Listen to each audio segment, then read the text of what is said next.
Hi guys, and welcome back to another video. Today I'm just going to be giving a quick update on Polo. So if you don't know, Polo is my newest hamster. I rescued him from an advert on Pre-Loved, and I've been trying to find a cage for him for a little bit. And I did order the Alaska, which I reviewed in my last video. If you want to see that, I'll leave it linked below. But unfortunately, I deemed the Alaska not suitable due to a couple of things, but mainly the spacing in the bars. Around the corners there were quite some large gaps, and around the door at the front as well there was like some really large gaps that I'm pretty sure I could just walk right out of. So I decided against the Alaska. I did look it up and had a look at people who kept dwarves in them and you know what they were doing, and people were putting zip ties in, which is what I did think about.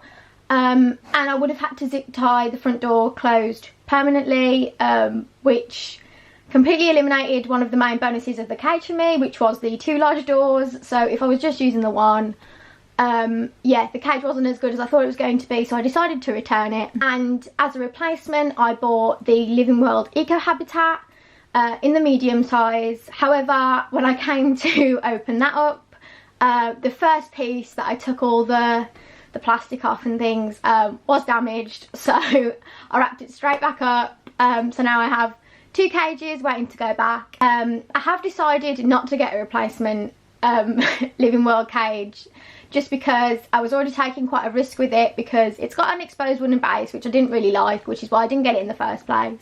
But after the disappointment with the Alaska, I decided I would try it, and after seeing the pieces open, I don't think it would last very long. So I've decided to keep the bin cage for now, which is what you can see right here.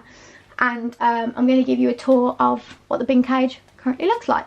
So I have utilised the wire top just a little bit up here by adding a shelf that I originally bought to go in the Alaska, which obviously I'm not keeping, but still use the shelf in here. It did fit along the horizontal bars at the side, but the vertical ones it didn't fit to very well, so instead of using the normal attachments, I've kind of had to make do with a little hook there to hold it on, but it is completely stable. And we have the hippo hide and a loofah chew, and then we also have this little hanging bridge thing that I've just never been able to use before. I've had it for ages. I got it from Zoo Plus quite a while ago, and yeah, I could finally make use of it in this cage. So I'm just going to take the lid off and we can have a look at the rest.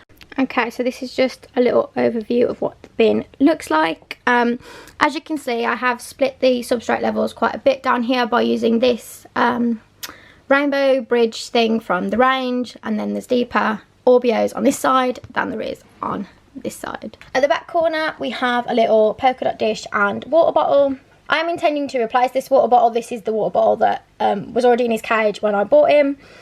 It has a little hide around the side, just in there, that he doesn't really use.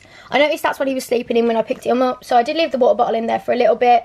I ordered a replacement Living World one, which is what I use in my other cages, but unfortunately I was stupid and ordered the wrong size, and the guinea pig size one came. So I'm just going to go into the shop, and when I next see that they have them in stock, I'll just pick one up myself so I can check the size. Next to the water bottle, we have a sand bath. This is just in a little piece of cardboard that I bought back from work. Next to that, we have this little climbing frame here.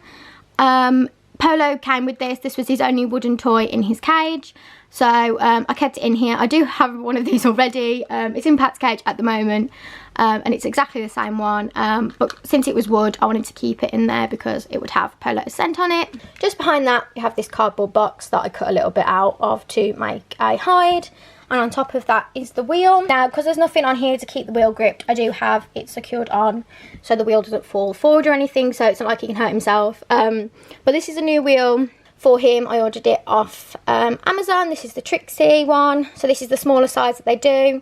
So it's the same one I used for Bieber and Pat already, but you can tell this one is newer because the sticker is still on it. I tend to find they don't last very long once you start having to clean the wheels off, but it's still on there for now. And then next to that, we have this little puzzle playground tunnel that you can get in through this side, and then there's an empty panel here as well, so you can go completely through there, but it'll also help him climb up onto this deeper side where we have a strawberry hide, this little chew here, we have another chew here, another chew here, and there was one just down there as well that I missed.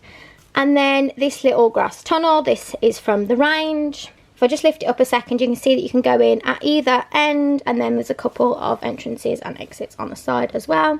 So yeah, that was a really nice tunnel, and I just picked that up from the range because I noticed they were new the other day. But yeah, that's an overview of Polo's cage. The bin cage is growing on me after the hassle I had with other cages. I wasn't really a big fan at first, but I do think that it's really secure, which is obviously the most important thing. You don't want them just wandering out. So yeah, it is growing on me. I know it doesn't look as nice as my other cages, but yeah, Polo seems to be having an alright time, so I guess that's all that matters. Thank you for watching, and I'll see you in my next video. Bye.